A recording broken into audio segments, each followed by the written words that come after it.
Eureka! Et nous allons voir ensemble comment planter un clou. Voici les différentes étapes à suivre.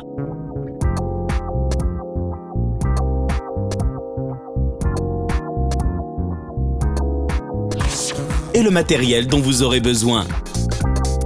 Des cartons, des chasse-pointes, un ciseau à bois, des gants de protection épais et enfin des lunettes de protection. Première étape, adoptez les bonnes postures. Tenez le marteau à proximité de la tête de manière à avoir la meilleure précision possible. Veillez à ce que la panne soit bien perpendiculaire à l'axe de la tige du clou et frappez par petits coups. Une fois que le clou tient tout seul dans le support, lâchez-le et reculez la main sur le manche du marteau pour accentuer l'effet de levier et la force. Puis, frappez plus fortement en maintenant toujours la panne de l'outil bien perpendiculaire à l'axe du clou. Pour les petites pointes tenant à peine entre les doigts, utilisez la partie effilée du marteau. Frappez délicatement, puis retournez le marteau et frappez plus vivement comme expliqué précédemment. Deuxième étape, cas numéro 1, tenez les grands clous à la main. Les grosses pointes de charpentier sont faciles à tenir du fait de leur longueur.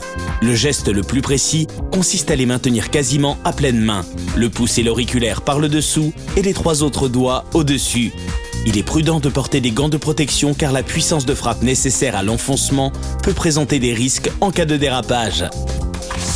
Deuxième étape et cas numéro 2, tenez les petits clous sans vous taper sur les doigts.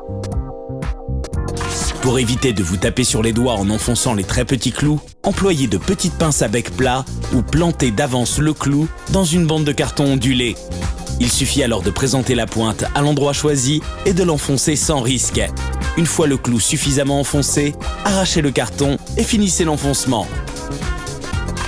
Troisième étape, plantez des pointes pour renforcer des fixations.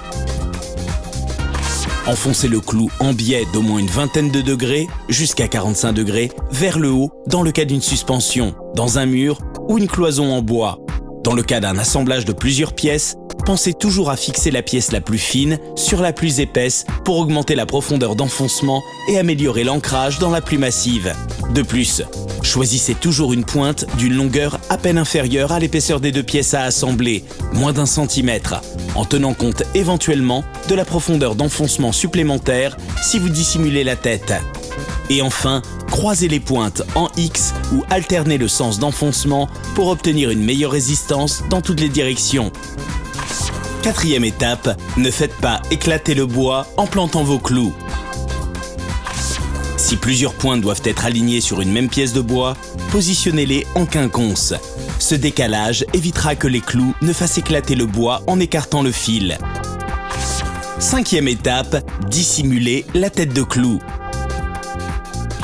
Avec les têtes à pointe d'homme, surtout de faible diamètre, la méthode la plus simple consiste à faire disparaître dans le bois à l'aide d'un chasse-pointe. 1 à 2 mm suffisent amplement. Pour cacher une grosse pointe ou une tête plate, la méthode consiste à lever un petit copeau de bois avec un petit ciseau à bois, largeur 8 à 10 mm, très bien affûté. Enfoncez la pointe dans le creux de la rainure et achevez au chasse-pointe comme précédemment. Replaquez enfin le copeau avec un serre-joint après avoir fait couler une goutte de colle à bois.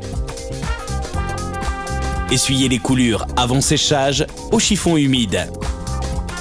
Et voilà, et maintenant, c'est à vous de jouer. Sur Eureka.fr, vos questions sont entre de bonnes mains.